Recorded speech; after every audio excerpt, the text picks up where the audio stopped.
이것인 야고보서 1장 1절 말씀을 중심으로 야고보서 강의 첫 번째 시간으로 나를 알고 살아야 합니다 라는 제목의 말씀으로 잠시 은혜를 나누겠습니다. 오늘부터 수요 예배 시간마다 야고보서 말씀을 한 단락 나눠가면서 여러분과 함께 말씀을 나누고 기도하는 시간 갖도록 하겠습니다. 그래서 오늘은 야고보서 전체에 대한 개괄적인 개론적인 그 내용들을 다루면서 그리고 1장 1절 말씀만 다루도록 할 텐데요, 오늘 설교 제목은 나를 알고 살아야 합니다 이렇게 잡았습니다. 여러분, 야고보서는 교회사적으로 볼 때 그동안 잘 인정받지 못했던 성경 중에 하나였습니다. 그래서 저와 여러분들이 잘 아시는 종교개혁자 마틴 루터는 교회의 잘못된 모습을 바라보면서 교회의 본질로 돌아가자라고 하면서 오직 성경, 오직 은혜, 오직 믿음을 강조하면서 종교개혁을 일으켰습니다. 그래서 누구보다도 성경에 대한 중요성을 그는 강조했습니다. 오직 성경으로. 그렇지만 유독 이 야고보서에 대해서만큼은 그는 이렇게 평가했습니다. 야고보서는 지푸라기 서신이다. 여러분, 위기의 순간에 지푸라기를 잡으면 돼요, 안 돼요? 안 되죠. 여러분, 집을 게 없을 때 지푸라기라도 잡는 그 심정을, 그죠? 우리 그렇게 속담으로 표현하고 그러잖아요. 그만큼 값어치가 떨어진다라는 거죠. 야고보서가 교회사적으로 그런 취급을 받았습니다. 여러분, 야고보서를 왜 그렇게 취급했냐면 종교개혁자들이 주장했던 게 뭐였죠? 아까 전에 제가 뭐라 그랬죠? 오직 성경, 오직 은혜, 오직 믿음, 이걸 강조하면서 구원은 무엇으로 얻는다고요? 하나님의 은혜로. 그래서 그 은혜가 우리에게는 믿음으로 표현되죠. 그래서 구원은 오직 믿음으로 받는다, 그걸 강조했거든요. 왜냐하면 그 당시 로마 가톨릭 교회가 면죄부를 팔았습니다. 여러분, 돈을 주면 당신의 죄를 사해준다라고 하면서 그 면죄부를 팔았습니다. 여러분, 그래서 사람들은 돈을 주고 그걸 샀단 말이죠. 여러분, 왜 그렇게 했냐면, 여러분 유럽에 가보신 분 계십니까? 저는 아직 못 가봤지만 우리가 TV나 그죠? 그런 걸 통해서 보면 유럽에 있는 그 성당들 보면 고딕 양식으로 어마어마하게 크게 화려하게 짓지 않습니까? 대리석을 가지고. 여러분, 그렇게 교회를 화려하게 크게 지으려면 여러분, 뭐가 필요할까요? 당연히 돈이 필요하죠. 돈이. 그래서 그 크고 화려한 성당을 지으려고 사람들에게 면죄부를 팔았던 겁니다. 그래서 면죄부를 팔면서 이 면죄부만 사면 지옥에 있는 사람도 연옥에 갈 수 있고 연옥에 있는 사람도 천국에 갈 수 있다라고 하면서, 그래서 사람들에게 그걸 팝니다. 여러분, 돈 있는 사람은 그럼 그걸 살까요, 안 살까요? 죄를 사해준다고 하니까, 지옥에 있는 사람도 천국 간다고 하니까. 우리 아버지 예수 안 믿고 죽었는데, 그런데 돈 주면 천국 갈 수 있다 그러니까 그걸 사는 거죠. 근데 그게 성경과 다르다는 겁니다. 성경은 오직 믿음으로만 구원을 받는 것이지 면죄부를 사거나 헌금을 많이 하거나 돈을 많이 낸다고 되는 게 아니다라는 걸 여러분, 성경은 이야기합니다. 그래서 종교개혁자들이 그걸 강조하면서 오직 구원은 믿음으로 얻는 것이다, 그렇게 강조했거든요. 그 대표적인 사람 중에 하나가 마틴 루터인데, 그런데 야고보서는 저와 여러분들이 잘 아는 것처럼 행함을 강조한단 말이죠. 행함을. 그래서 야고보서를 지푸라기 서신이라고 그렇게 했던 겁니다. 여러분, 성경에 보면 믿음을 강조하는 대표적인 성경이 여러분 로마서 그리고 갈라디아서입니다. 그리고 행함을 강조하는 성경이 우리가 아는 것처럼 야고보서입니다. 그래서 로마서나 갈라디아서하고 이 야고보서가 서로 충돌하는 것처럼 그렇게 들린단 말이죠.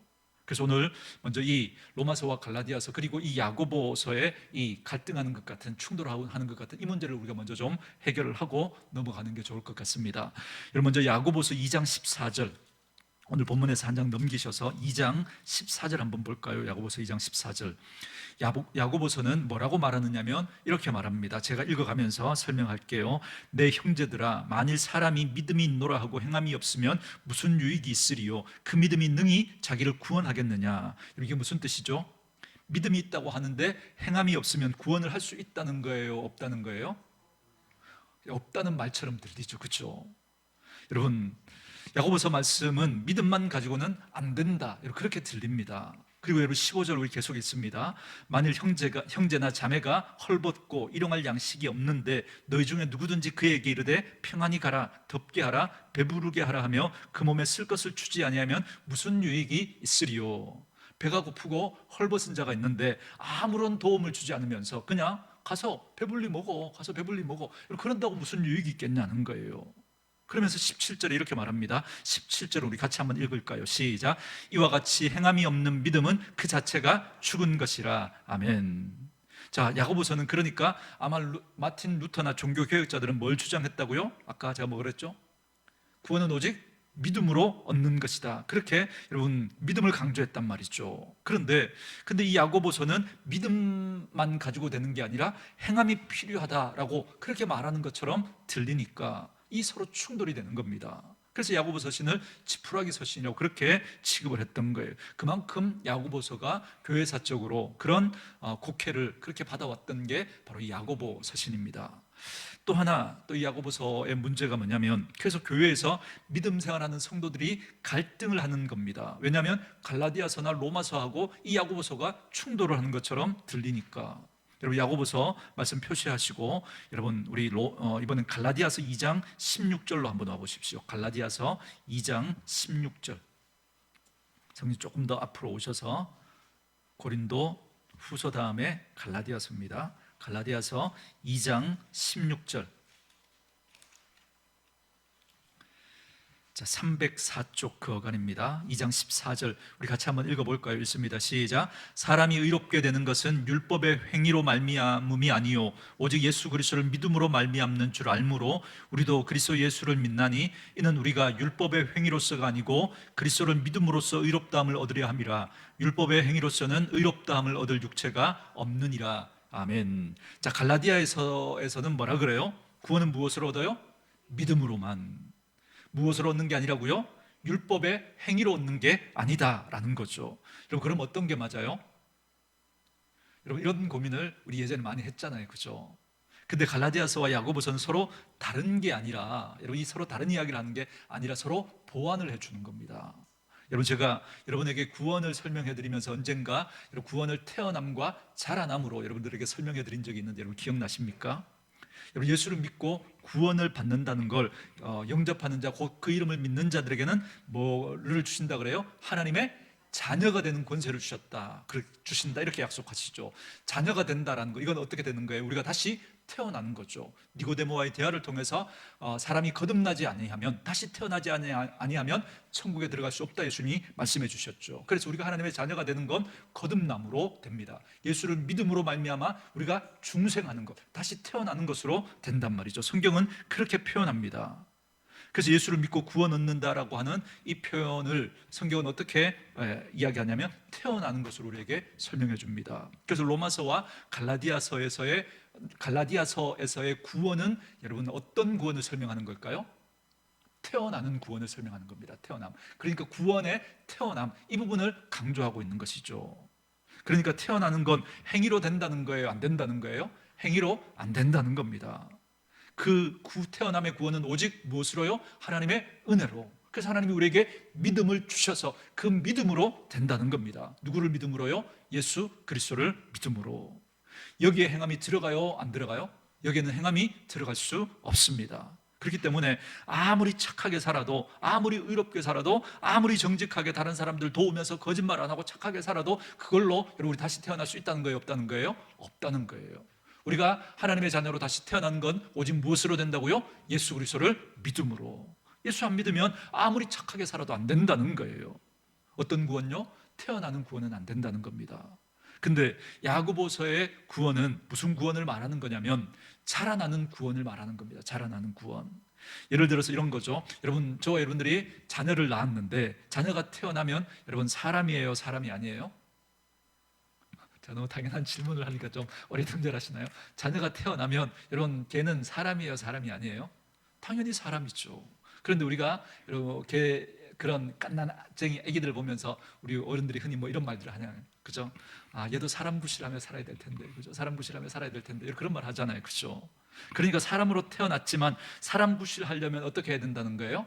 자라야 된다는 거죠. 키도 자라고 몸도 자라고 지혜도 자라고 그렇게 자라야 사람 구실할 수 있다는 거죠. 그래서 여러분, 부모는 아기가 태어나면 그저 너무너무 사랑스럽죠. 그러나 그 아이가 자라지 않고 그냥 그대로 있기를 원하는 부모는 아무도 없습니다.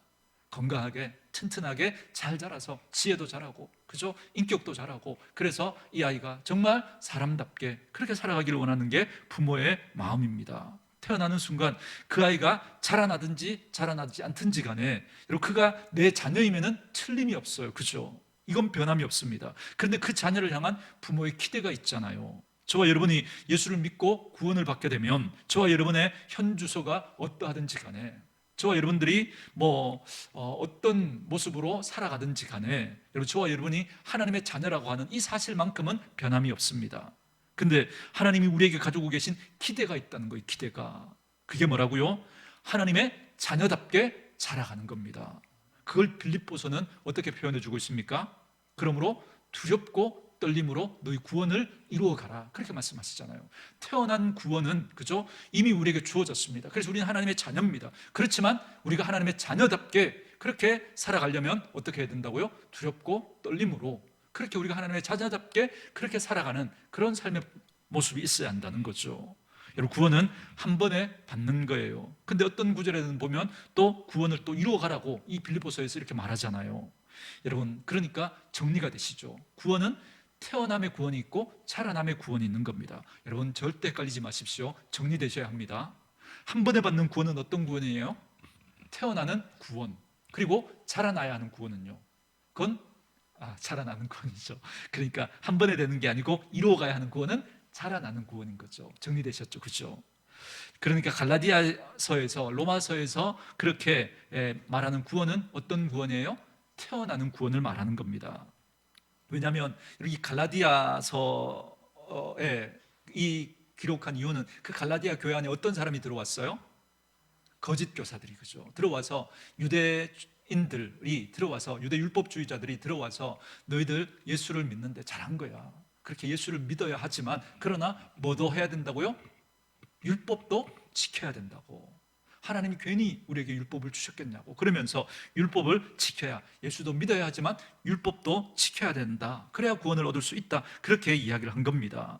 여러분 그러니까 여러분 예수를 믿어야 되는데 그것만 가지고는 안 되고 율법을 지켜야 한다면 여러분 예수의 그 가치를 떨어뜨리게 되는 거잖아요. 예수 그리스도의 그 십자가의 그 죽으심과 예수님의 그 부활을 통해서 하나님 우리에게 완전한 구원을 이루셨는데 그런데 그것만 가지고 안 된다는 거예요. 예수의 가치를 떨어뜨리고 그 십자가의 가치를 떨어뜨리는 겁니다.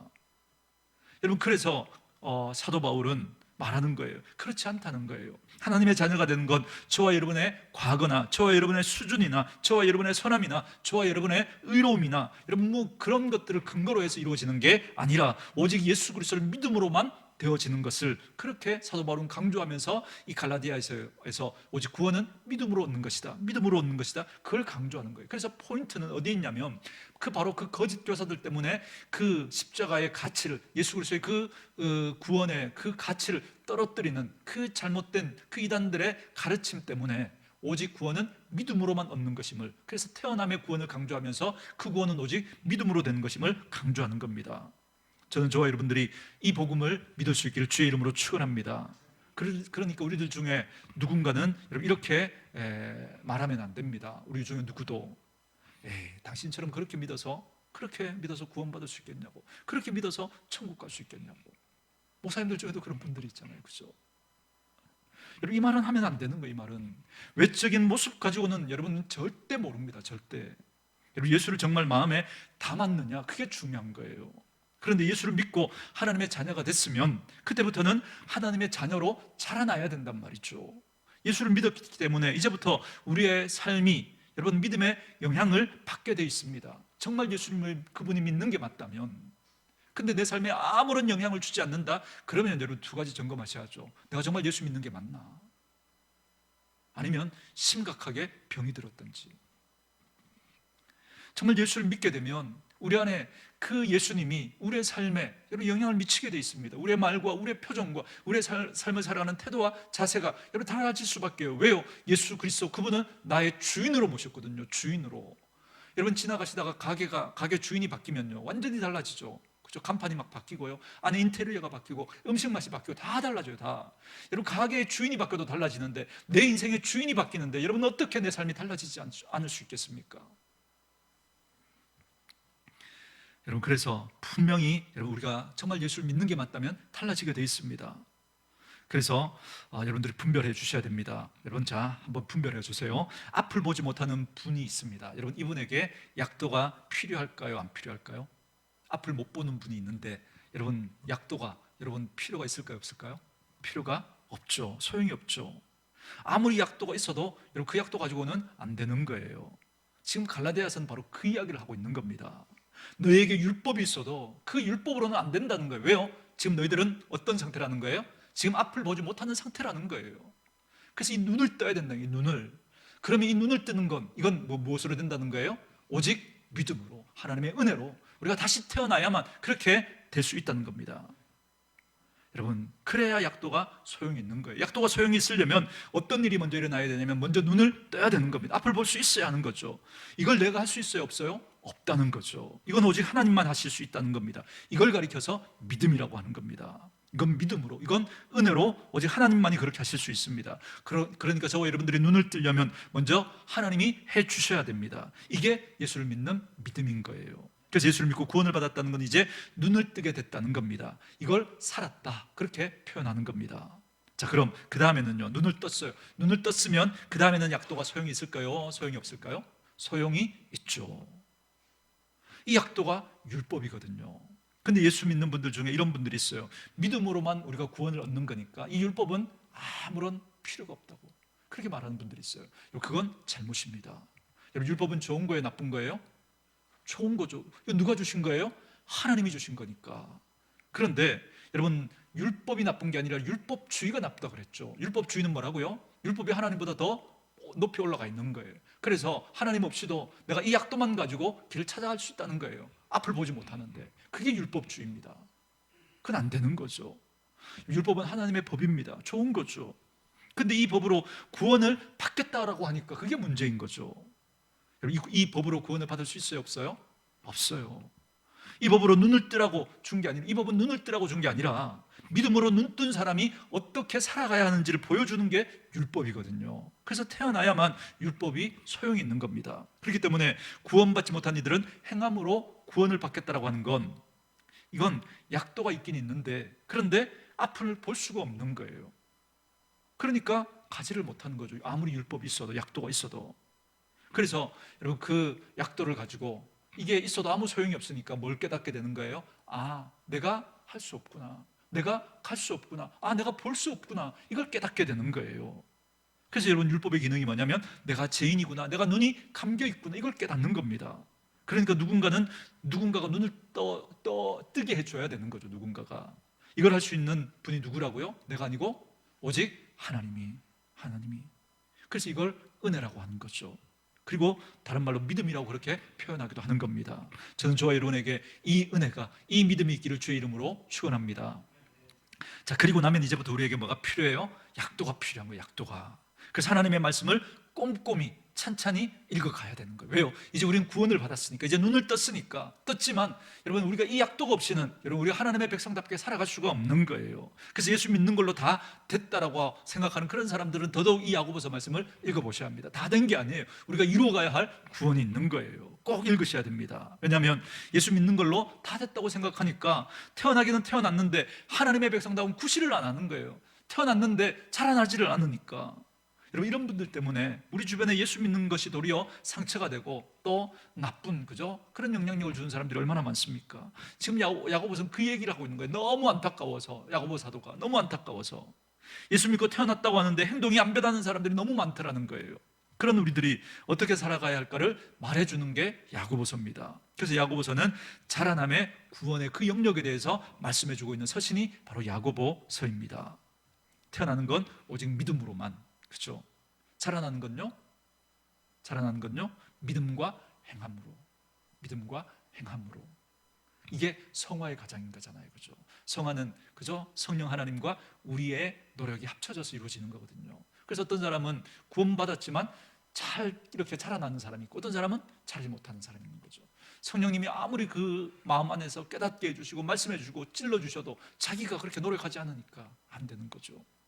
그러나 예수 믿고 나면 선함과 착함과 부드러움과 온유함과 인내함과 기다림과 성령의 열매로 표현되는 그러한 것들이 여러분 매우 중요합니다. 그 열매로 우리는 풍성함을 누리며 살아갈 수 있게 되고 예수의 선한 영향력을 드러내며 살아갈 수 있게 되는 거거든요. 그래서 예수를 믿고 다시 태어난 분들은 약도를 보셔야 돼요. 약도를. 여러분, 그것이 야고보서가 갖고 있는 의미인 겁니다. 그래서 야고보서는 예수를 믿고 구원받은 백성들이 어떤 태도로 이 땅을 살아가야 되는지를 설명해 주는 겁니다. 특별히 그것을 1절에 설명하고 있거든요. 다시 한번 우리 같이 1장 1절 말씀 돌아오셔서 같이 한번 읽도록 하겠습니다. 같이 읽습니다. 시작. 하나님과 주 예수 그리스도의 종 야고보는 흩어져 있는 12지파에게 문안하노라. 아멘. 자, 1장 1절은 뭘 얘기하느냐면 누가 이 야고보서를 썼는지를 이야기해 줍니다. 누가 썼다 그러죠? 야고보가. 그렇죠? 근데 이 야고보가 어떤 야고보일까? 여기에 대해서는 논쟁이 많습니다. 성경에 보면 야고보라는 이름이 굉장히 많이 나오거든요. 예수님의 동생 야고보도 있고, 그리고 또 그 예수님의 제자 가운데 또 야고보도 있거든요. 그래서 역사적으로 그가 누구인지 이렇게 아는 것 도움이 될 수 있겠지만 몰라도 상관없습니다. 몰라도 전혀 지장이 없습니다. 오늘 본문에서 말해주고 싶은 건 뭐냐면 그 야고보가 누구이든지 간에 그 야고보가 자신을 누구로 생각하고 있는지 그걸 우리에게 알려줍니다. 그 사실만 우리에게 알려줍니다. 성경이 그 야고보가 누구인지는 알려주지 않지만 구체적으로, 그러나 분명한 것은 그 야고보가 누구이든지 간에 그 야고보는 자신이 누구인지를 선명하게 그렇게 자기에 대한 정체성을 가지고 살았다라고 하는 걸 우리에게 알려주고 있습니다. 자, 자신을 누구라고 생각해요? 하나님과 예수 그리스도의 종이다, 이렇게 말합니다. 오늘 설교 제목을 제가 어떻게 알려드렸죠? 나를 알고 살아야 합니다, 그렇게 말씀드렸죠. 야고보 사도는 자신이 누구인지 자기의 정체성을 분명히 하고 그렇게 살았기 때문에 그렇습니다. 여러분, 저와 여러분이 누구인지를 바르게 알아야 구원받은 사람답게 그렇게 살아갈 수 있기 때문에 그렇습니다. 내가 누구인지 바르게 알지 못하잖아요. 구원받고서도 여러분, 그러면 우리의 몸과 우리의 마음을 함부로 막 굴려요. 자기가 누구인지를 모르니까.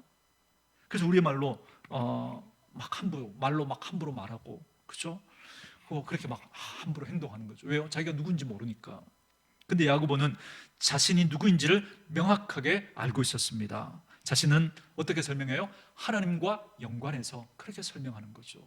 하나님과 연관해서 나는 하나님과 주 예수 그리스도의 종이다, 이렇게 말합니다. 그러니까 그가 하나님과 연관해서 하나님과 관계해서 자기를 지금 설명해 주고 있는 겁니다. 저는 저와 여러분에게 여러분 이 은혜가 있기를 원합니다. 여러분은 누구이십니까?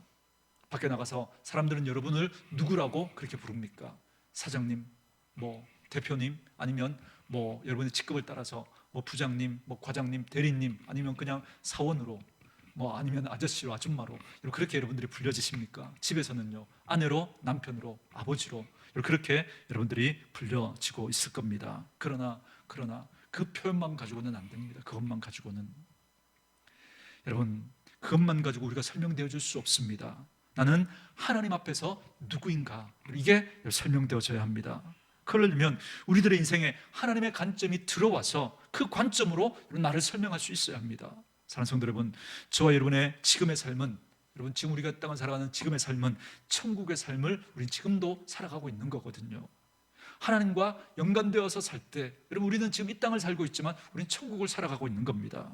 근데 예수 믿는 이들이 하나님과 연관되어 살지 않는 거예요. 그러니까 이 땅을 천국 백성으로 살지 않는 거예요. 그냥 세상 사람들과 구별되지 않는 똑같은 모습으로 살아가는 겁니다. 교회에서는 하나님과 관계 있는 것처럼 그렇게 살다가 이 교회 밖만 나가면 여러분 그냥 함부로 막 사는 거예요. 하나님과 전혀 무관하게 사는 겁니다. 그러다 보니까 구원받았다고 하는데 도무지 구원받은 것 같은 모습이 나타나지가 않는 거예요. 그래서 야고보서 기자가 너무 답답하고 힘들었던 겁니다. 구원받은 것 같은 남편의 모습이, 구원받은 것 같은 아내의 모습이, 구원받은 것 같은 오너의 모습이, 구원받은 것 같은 직장인의 모습이 그렇게 안 나타난다는 거예요. 도무지 무엇으로 구원받은 건지 설명할 수가 없다는 겁니다. 그 답답함을 성도들에게 알려주면서 구원받은 우리들이 어찌 살아야 할지를 말해주는 게 이 야고보서입니다. 그 야고보서를 기록한 저자가 자신을 이렇게 말하는 거예요. 그걸 설명해가면서 먼저 나는 나를 설명할 때 나는 하나님과 예수 그리스도의 종이다. 나는 하나님과 예수 그리스도가 아니고는 나를 설명할 수 없다라고 말하면서 오늘 야고보는 자신을 그렇게 설명해주고 있습니다. 그러면서 또 한 가지를 더 설명해 주죠. 그게 뭐예요? 나는 하나님과 예수 그리스도의 뭐라고요? 종이다. 종이다. 여러분, 종이라고 한다면 그럼 누군가가 주인이 있겠죠. 누군가가. 그 주인이 누구라는 거예요? 하나님과 예수 그리스도라는 겁니다. 하나님과 예수 그리스도가 내 인생의 주인이라는 거예요. 물론 예수를 믿는 분들이라면 여러분, 우리 이 표현 많이 쓰죠. 주님, 주님. 우리는 너무나 많이 하나님과 예수님을 주님이라고 그렇게 표현하면서 부릅니다. 근데 하나님이 예수님이 우리의 주님이면 우리는 하나님과 예수 그리스도의 종인 겁니다. 종. 여러분, 그러니까 주님이 주님의 뜻이, 그죠? 종이라, 우리는 주님의 종이라면 주님의 뜻이 우리의 뜻보다 더 중요한 거죠. 그죠? 여러분, 순종은 우리가 왜 하는 걸까요? 순종은 내가 종이고 그분이 주인이니까. 그러니까 우리가 순종을 하는 겁니다. 순종은 내가 납득이 되면 하고 납득이 안 되면 안 하는 거, 이건 순종이 아닙니다. 순종은 내가 납득이 되든 납득이 되지 않든 내가 주님의 종이니까, 주인이 그렇게 말씀하시니까 그 주인 때문에 하는 게 순종입니다. 순종은 누구 때문에 하느냐가 중요하다. 제가 늘 말씀드리죠. 바로 주님이 우리의 주인이시고 우리는 주님의 종이기 때문에 그 종의 태도와 자세는 순종으로 드러나야 합니다. 나 때문에 하는 순종이 아니라 내가 납득이 되고 이해가 되고 내 이해관계 속에서 그게 좋을 것 같으니까 하는 건, 그건 여러분 순종이 아닙니다. 진짜 순종은 내가 이해되든 이해되지 않든, 내가 납득이 되든 납득이 되지 않든, 내게 그것이 이익이 되든 이익이 되지 않든, 여러분 그걸 따지는 게 아니라 그 주님이 내게 그렇게 말씀하시니까 그 주님 때문에 여러분 내 이해관계를 떠나서 내가 받아들이고 받아들일 수 없는 걸 떠나서 여러분 그 주님의 말씀에 순종하는 것, 따르는 것, 그게 순종입니다. 그게. 왜요? 그분이 내 주인이시니까. 만약에 이게 여러분 고백이 안 되는 분이면 자기에게 납득이 되면 하고 납득이 되면 안 되면 안 할 거거든요. 그게 내게 여러분 뭐 좋은 거면 하고 마음에 들지 않으면 안 할 거거든요. 여러분, 순종은 내가 납득이 되느냐 안 되느냐가 중요하지 않습니다. 주인이신 그분이 그렇게 말씀하셨느냐, 그게 중요한 겁니다. 여러분, 이건 그래서 진짜 순종은 내가 종이라고 여겨야만 진짜 순종이 이루어질 수 있는 겁니다. 그런데 많은 성도들이 여러분 자신을 그렇게 종이라고 생각하지 않습니다. 아마 야고보가 이 글을 쓰면서도 아마 그는 그런 마음이 있었을지 몰라요. 그도 어찌 보면 이런 괜한 트러블을 여러분 만들 필요 없잖아요. 그렇지 않습니까? 요즘 목사님들이 괜히 성도들 싫어하는 이야기들을 왜 하냐고, 교회가 성장하려면 성도들 좋아하는 거, 듣고 싶은 이야기만 해주라고 그렇게 여러분 공공연히 이야기합니다. 여러분 야고보서도 여러분 싫은 소리, 여러분 괜히 여러분 하고 싶지 않잖아요. 사람들이 싫은 소리 하면 여러분 안 좋아하는 거 뻔히 아는데, 그런데 야고보는 여러분 우리가 뒤에 읽어보면 알겠지만 여러분 적나라하게 꾸짖습니다. 적나라하게. 근데 왜 그렇게 하는가? 나는 하나님의 종이기 때문에. 내가 하고 싶은가 하고 싶지 않은가, 여러분 그것 이전에 하나님께서 무슨 말씀을 하시기를 원하시는가, 그 마음으로 오늘 야고보서는 사람들이 불편해하는, 듣기 싫어하는 그런 이야기일 수 있지만 그 말씀을 지금 하고 있는 거예요. 이게 종의 자세인 거죠. 결국 하나님의 종이라고 하는 건 하나님을 두려워한다는 겁니다. 하나님을 하나님 되시게 하시고, 다시 말하면 하나님은 하나님 자리에 있게 하고 나는 나의 자리에, 종된 나의 자리에 있는 거예요. 그래서 내가 생각할 때는 이렇게 하는 것이 더 옳을 것 같아요. 이렇게 하는 게 더 유익이 될 것 같아요. 그렇게 판단되어지지만, 그러나 내 판단과 내 평가가 중요한 게 아니라 누구의 판단과 누구의 평가가 중요한 거예요? 하나님의 판단과 하나님의 평가가 중요한 거죠. 여러분 그걸 인정해야 진정한 순종의 걸음을 걸어갈 수 있는 겁니다. 여러분 성경에 보면 하나님을 두려워했던 그런 사람들 여러분 이렇게 많이 나오죠. 여러분 한번 본문을 표시하시고 갈라디아서 1장을 한번 다시 보겠습니다. 우리 아까 전에 갈라디아서 말씀 봤는데요. 다시 한번 갈라디아서 1장, 거기 보면 사도 바울의 이야기가 나오는데요. 1장 10절 말씀 한번 보겠습니다. 1장 10절, 갈라디아서 1장 10절입니다. 같이 읽습니다. 시작. 이제 내가 사람들에게 좋게 하랴 하나님께 좋게 하랴 사람들에게 기쁨을 구하랴 내가 지금까지 사람들의 기쁨을 구하였다면 그리스도의 종이 아니니라. 아멘. 여러분 하나님의 종, 그리스도의 종으로 살아가는 그 삶의 선명함이 여러분 오늘 이 갈라디아서 1장 이 10절 말씀 속에 여러분 잘 드러나지 않습니까? 하나님을 주인으로 섬기지 않고 내가 종이라는 사실이 여러분 명확하지 않잖아요. 그럼 삶이 선명하지가 않아요.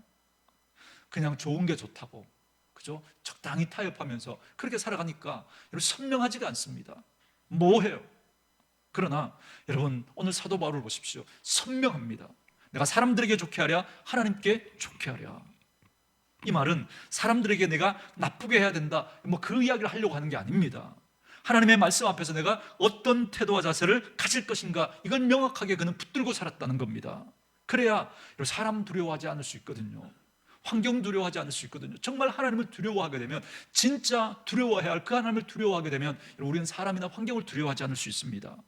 여러분 다니엘서 1장에 보면 다니엘과 세 친구들의 이야기가 나오죠.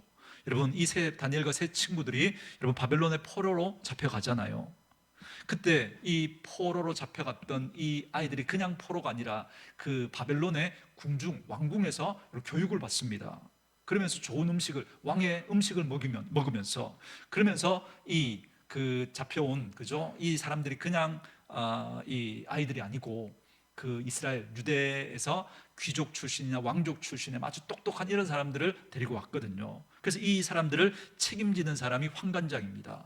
내시들 중에 대장격입니다. 그 사람들이 이 아이들을 관리하는데, 그런데 이 다니엘과 세 친구들이 왕이 주는 그 진미를 안 먹겠다는 거예요. 왜냐하면 이게 그 당시 그 왕의 진미는 그 우상에게 드려졌던 그 제물들이었거든요. 그래서 이 다니엘과 세 친구들은 뜻을 정하고 그걸 거부합니다. 근데 여러분 이 다니엘서를 읽어보시면, 그죠, 사실 그 상황이라면 지금 누가, 그죠, 지금 두려워해야 돼요? 다니엘과 세 친구들이 이 환관장의 눈치를 보면서, 그죠, 그 환관장이, 그죠, 막 강압적으로 막 그렇게 하고 막 그렇게 해야 되잖아요. 그런데 이 다니엘과 세 친구는 하나님을 두려워하니까, 보면 누가 쩔쩔매냐면 이 환관장이 막 쩔쩔맵니다. 너희들 막 그러면 내가 막 혼나잖아. 그러면 내가 죽을지도 모르는데 막 그러면서 너희들 좀 먹어주면 안 되겠니? 막 이런 분위기가 막 되거든요. 여러분 이게 왜 그렇게 되는가? 하나님을 두려워하니까. 하나님을 두려워하니까 이런 일이 벌어지는 거예요. 근데 오늘 우리 그리스도인들이 여러분 왜 그렇게 당당하지 못한가? 하나님을 두려워하지 않는 거예요. 그러니까 자꾸 사람 눈치를 보고 자꾸 이런 환경에 그런 영향을 받으면서 자꾸, 그러니까 여러분 이런 선명함이 드러나지 못하니까 여러분 그런 모습들로 나타나게 되는 거죠. 저는 저와 여러분에게 정말 이런 은혜가 있었으면 좋겠습니다. 정말 우리가 두려워해야 할 분은 하나님입니다. 그래서 그 하나님 앞에 내가 선명한, 그죠, 나의 주인이시고 나는 그 하나님의 종이다라고 하는, 그래서 나는 하나님을 기쁘시게 하겠다라고 하는 그 마음만 여러분 분명히 하고 우리 그렇게 살아가면 사람 눈치 여러분 보지 않아도 돼요. 그렇지 않겠습니까? 목회를 하는 목회자의 입장에서도 여러분 마찬가지 아니겠습니까? 뭐 목회자들이 뭐 이렇게 시집살이 하는 것처럼, 또 사모님이 시집살이 하는 것처럼 성도들 뭐 그렇게 많이 표현하잖아요, 그죠? 그러나 정말 우리가 하나님 앞에서 선명하게, 우리가 그 하나님 앞에서 우리의 삶의 태도와 자세를 가진다면 우리 사람의 눈치 보지 않을 수 있지 않겠습니까? 저는 저와 여러분에게 이런 있었으면 좋겠습니다. 제가 뭘 말씀드리려고 하는 거냐면, 하나님의 종으로 자기 정체성을 명확하게 한 사람은 세상 앞에서 지는 것 같고 끌려가는 것 같지만 그렇지 않다는 거예요. 우리가 왜 이 땅을 살아가면서 하나님의 백성다운 당당함을 자꾸 잃어버리는가? 우리가 누구인지를 바르게 인식하지 못하기 때문에 그렇습니다. 사도 바울도 말하잖아요. 나는 하나님의 종이다. 내가 사람을 기쁘게 하랴 하나님을 기쁘시게 하랴 라고 하면서 그는 그의 삶에 선명한, 그죠, 큰 태도를 그 안에 가지고 있었습니다. 오늘 혹시 저와 여러분들은 내가 하나님의 사람이라고 하는 걸 잊어버리고 살아가고 있지는 않습니까? 그래서 하나님을 두려워하기보다 사람을 두려워하면서 혹은 상황을 두려워하면서 살아가고 있는 것은 아닙니까? 이 부분 한번 점검하시고 오늘 기도하실 때 저와 여러분의 영적인 신분과 특권이 하나님 나라 백성이라는 사실을 다시 한번 회복하시고, 우리는 끝내 하나님 나라에 갈 사람들이니까 그 당당함과 씩씩함을 가지고 오늘 저와 여러분들이 만나는 그 모든 상황들을 넘어가는 그런 용기 있는 분들 될 수 있기를 주님의 이름으로 축원합니다. 한 가지만 더 말씀드릴게요. 여러분 야고보서 1장 1절을 보면 거기 이렇게 말합니다. 하나님과 주 예수 그리스도의 종 야고보는 누구에게 문안한다 그래요? 흩어져 있는 12지파. 자, 그러면 이스라엘 사람들이에요? 아니면 다른 이방 나라 사람들이에요? 이스라엘 사람들이죠. 여러분 구약의 그 야곱의 12아들, 그죠? 이 아들이 그 각 지파의 그 대표하는 사람들이 되거든요. 그래서 이 이스라엘의 그 12지파 그러면 12지파 그러면 바로 이스라엘 백성들을 말하는 겁니다. 그런데 여러분 이게 이제 신약으로 넘어오면서 이게 구약의 그 이스라엘 백성들만 말하는 게 아니라 이제 예수 믿고 하나님의 백성이 된 그 모든 사람들이 이제 영적 이스라엘 하나님의 백성이 되는 겁니다. 근데 이들이 지금 흩어져 있어요. 흩어져 있다는 말은 무슨 말이에요? 이 사람들이 이스라엘 사람들이니까 이 가나안 땅에 살아야 되잖아요. 하나님이 허락하신 그 가나안 땅에. 그런데 그 가나안 땅 자기 나라에 살지 못하고 이제 흩어져서 살아야 되는 거예요. 자기 자리가 아닌 것 같은 데서 사는 사람, 편안한 자리가 아닌 것 같은 데서 사는 사람들. 다시 말하면 여러분 흩어져 있다라고 하는 이 말은 여러분 무엇을 지금 당하고 있다는 거예요? 고난을 당하고 있다는 거죠. 고난. 당시 예수 믿는 것 때문에 그죠? 살던 곳에서 쫓겨나고 그래야 했거든요. 그러니까 흩어져 있는 12지파 이 말은 무슨 말이냐면 고난 당하고 있는 하나님의 백성 이 말입니다. 고난 당하고 있는 하나님의 백성. 그에게 지금 편지한다는 거예요. 그래서 1장 2절부터 시작되면 거기는 고난에 대한 이야기가 여러분 먼저 나옵니다. 그래서 야고보서는 바로 흩어져 있는 12지파, 흩어져 있는 하나님의 백성들에게 편지하는 거니까 고난당하고 있는 백성들에게 편지하니까 고난에 대한 이야기가 먼저 나옵니다. 1장 2절부터. 그건 다음 주에 다룰 거고요. 오늘 말씀을 마무리하면서 여러분과 함께 나누고 싶은 이야기는 뭐냐면 마치 저와 여러분도 흩어져 있는 12지파와 같이 우리는 지금 이 땅을 살아가고 있다는 겁니다. 자기 자리가 아닌 것 같은 곳에서. 원래 12지파는 이스라엘에 살아야 되는 사람들인데 그런데 그들이 고난 때문에 그 이스라엘에 살지 못하고 흩어져서 또 돌아다니면서 살아야 했단 말이죠. 생각해 보니까 저희들도 그런 거예요. 여러분 저희들도 원래 우리가 있어야 될 그 자리는 하나님 나라일지도 몰라요. 그죠? 그리고 이 땅으로 비유하면 교회가 우리가 제일 그죠? 있어야 될 제일 좋은 그런 자리인 여기가 그죠?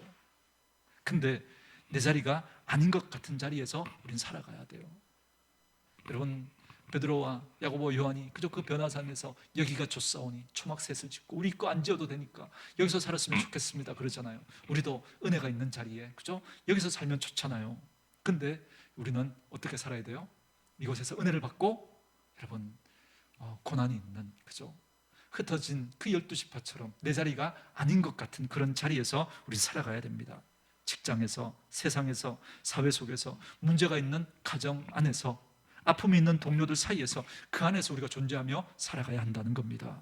야고보서는 그곳에서 살아가는 하나님의 사람들은 어떤 태도와 어떤 자세를 가지고 살아가야 하는지를 우리에게 말해주고 싶은 거예요. 사랑하는 성도 여러분, 우리가 얼마나 내 자리가 아닌 것 같은 자리에서 살고 있는지, 내가 만나는 그 일들 그죠? 돌아보면 정말 내가 하나님의 백성으로 정말 당하지 말아야 될 것 같은 그런 일을 우리가 당하며 살아갈 때가 있단 말이죠.